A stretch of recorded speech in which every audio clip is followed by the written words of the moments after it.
বন্ধুরা যে যেখানে আছেন দেশে ও বিদেশে, আমি master chef Edward Munich Germany থেকে আজকে আবারও হাজির হলাম নতুন একটা খাবারের রেসিপি নিয়ে। মনে হয় আপনাদের কাছে ভালো লাগতে পারে। আজকে চিকেনটা যেটা আমি তৈরি করব, এই চিকেনের নাম হলো স্প্যানিশ চিকেন। স্পেনে এই চিকেনটা খুব পপুলার। স্প্যানিশ চিকেনের জন্য আমি নিয়েছি 500 গ্রাম চিকেন ব্রেস্ট, আর সস তৈরি করার জন্য এখানে নিয়েছি চপ পাপরিকা 100 গ্রাম, 50 গ্রাম চপ অনিয়ন, 10 গ্রাম চপ গার্লিক। এখানে রেখেছি vegetable salt 1 teaspoon, salt 1 teaspoon, paprika powder 1 table spoon, garlic powder 1 table spoon, black pepper 1 table spoon এবং রোজমেরি 1 ডাটা। তো সস তৈরি করার জন্য আরও উপকরণ আছে। এখানে টমেটো পেস্ট রেখেছি 100 মিলিলিটার, আর এখানে রেখেছি আইবা অর্থাৎ এটাও পাপরিকা পেস্ট, এটা আমি ব্যবহার করব 1 টেবিল স্পুন। তো সাথে আমি ব্যবহার করব ক্রিম পরিমাণ মতো, যতটুকু আমার লাগে।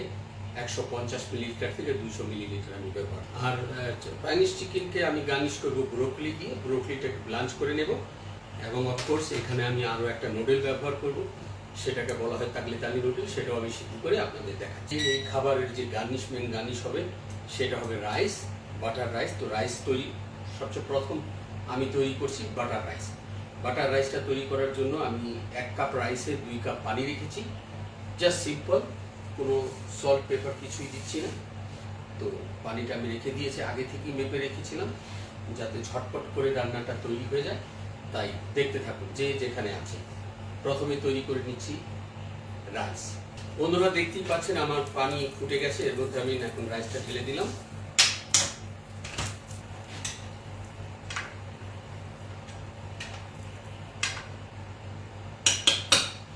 যে চিকেন ব্রেস্ট আমি রেখেছি এটাকে আমি এই ছুরি দিয়ে পাতলা করে কেটে নেব। 2টা করব, একটাকে।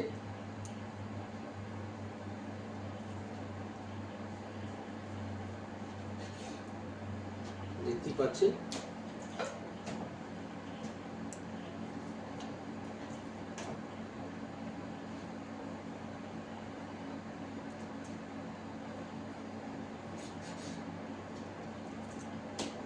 বন্ধুরা, আমার দেখতেই পাচ্ছেন আমার রাইস কি সুন্দর বয়েল হয়ে গেছে।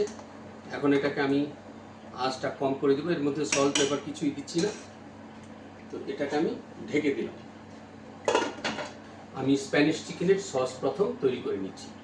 এদিকে আমার গার্নিশের রাইস রান্না হচ্ছে, আর এখানে আমি সস তৈরি করতে যাচ্ছি। সো বন্ধুরা দেখতেই পাচ্ছেন আমি সস তৈরি করার জন্য একটা ফ্রাই প্যান রেখেছি।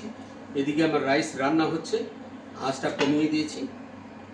তো সসের জন্য আমি পাত্র রেখেছি, পাত্রটা গরম হলেই আমি এগুলি ঢেলে দেবো এবং আমি ব্যবহার করব 50 মিলিলিটার রেড ওয়াইন, সেটাও পাশে রেখেছি।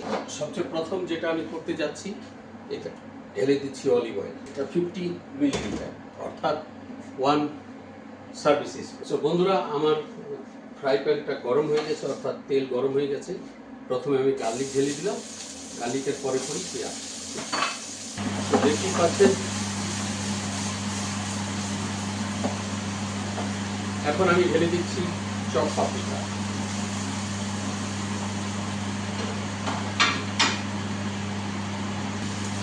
Garlic powder, paprika powder, salt, vegetable salt. এখন ঢেলে দিচ্ছি রেড ওয়াইন।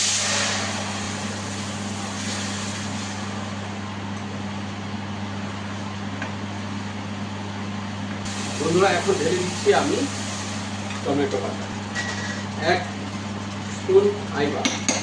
এখন ব্যবহার করছি ব্ল্যাক পেপার। তো বন্ধুরা এখন ঢেলে দিচ্ছি 1 কাপ ক্রিম।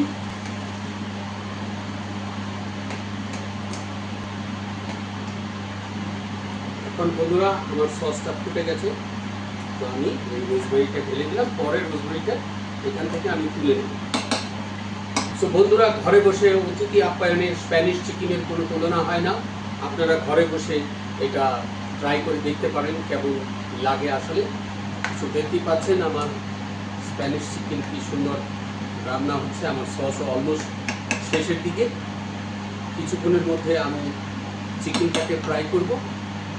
এবং ব্রোকলিও ব্লাঞ্চ করে নেব। বন্ধুরা, আমার সসটা পরিবেশনের জন্য প্রস্তুত হয়ে গেছে। এখন এটা সরিয়ে দিচ্ছি। বন্ধুরা, এখন আমি ব্রোকলিটাকে ব্লাঞ্চ করে নেব। আধা টিস্পুন সল্ট, আধা টিস্পুন ভেজিটেবল সল্ট। এদিকে আমার রাইসও অলমোস্ট পরিবেশের জন্য প্রস্তুত। কিছুক্ষণের মধ্যে আমার রাইস প্রস্তুত হয়ে যাবে। বন্ধুরা, দেখতেই পাচ্ছেন আমার স্প্যানিশ চিকেন কি সুন্দর রান্না হচ্ছে। আমি সব কিছুই অলমোস্ট প্রস্তুত করে ফেলেছি। তো পানিটাও বয়েল হয়ে গেছে। এখন আমি ব্রোকলিটা ঢেলে দিচ্ছি, ব্লাঞ্চ করে নেব। এটা পুরোপুরি পাকাবো না, যাতে কাঁচা কাঁচা থাকে। এটাকেও কিছুক্ষণের জন্য ঢেকে দিচ্ছি। বন্ধুরা, আমার রাইস রেডি হয়ে গেছে, প্রস্তুত হয়ে গেছে পরিবেশনের জন্য। এটাকেও সরিয়ে দিচ্ছি। তো বন্ধুরা, আমার ব্রোকলিও ব্লাঞ্চ হয়ে গেছে। সো বন্ধুরা, এখন আমি এর মধ্যে তাগলেতালি নুডল সিদ্ধ করে নেব। এটা অলমোস্ট 100 গ্রাম হবে। এই নুডল, রাইস এইগুলি দিয়েই আমি গার্নিশ করব। আমি দুটো প্লেট তৈরি করব, একটা নুডল দিয়ে গার্নিশ করব, একটা আমি রাইস দিয়ে গার্নিশ করব।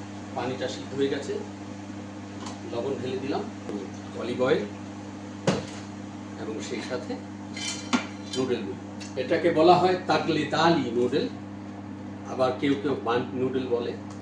সো আমার নুডল সিদ্ধ হচ্ছে। এখনই আমি কিছুক্ষণের মধ্যে চিকেনটা ফ্রাই করে বাক ওভেনে ঢুকিয়ে দেবো। সো আমার ফ্রাই প্যান গরম হচ্ছে। নুডলটা অলমোস্ট সিদ্ধ হয়ে গেছে। সো বন্ধুরা, আমার নুডল প্রস্তুত হয়ে গেছে। এখন আমি এটাকে পাস করে নিচ্ছি। সো 2 থেকে 2 ফ্রাই প্যান আমি চালিয়ে যাচ্ছি। এখন কিছুক্ষণের মধ্যেই আমার ফ্রাই প্যানটা গরম হয়ে গেছে। অলিভ অয়েল দেখতেই পাচ্ছেন। এখানে চিকেন ব্রেস্ট আছে, একটু লবণ ছিটিয়ে দিলাম।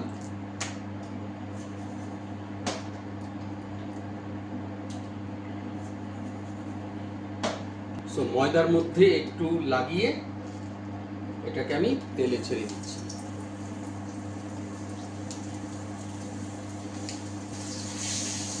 এটা যতক্ষণ না পর্যন্ত গোল্ডেন কালার আসবে ততক্ষণ পর্যন্ত আমি এটাকে ফ্রাই প্যানের মধ্যে ফ্রাই করতে থাকবো।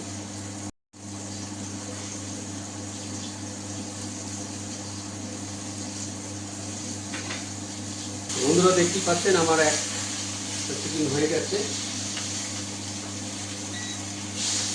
খুব সুন্দর কালার এসে গেছে। এখন আমি এটাকে কিছুক্ষণের জন্য ওভেনের মধ্যে দিয়ে দেব। দেখতেই পাচ্ছেন চিকেন খুব সুন্দর হয়েছে।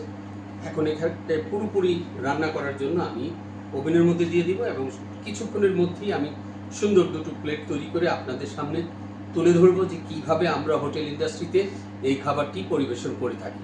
সেই পর্যন্ত ধৈর্য ধরে সাথেই থাকবো। কিছুক্ষণের মধ্যে আমার চিকেন তৈরি হয়ে চলে আসবে, তখনই আমি এই প্লেট দুটো তৈরি করি। এদিকে বন্ধুরা, দেখতে পাচ্ছেন আমার চিকেন এবং নুডল সবই প্রস্তুত। এখন শুধু আমি অপেক্ষা করছি গার্নিশ করার জন্য। দেখতেই পাচ্ছেন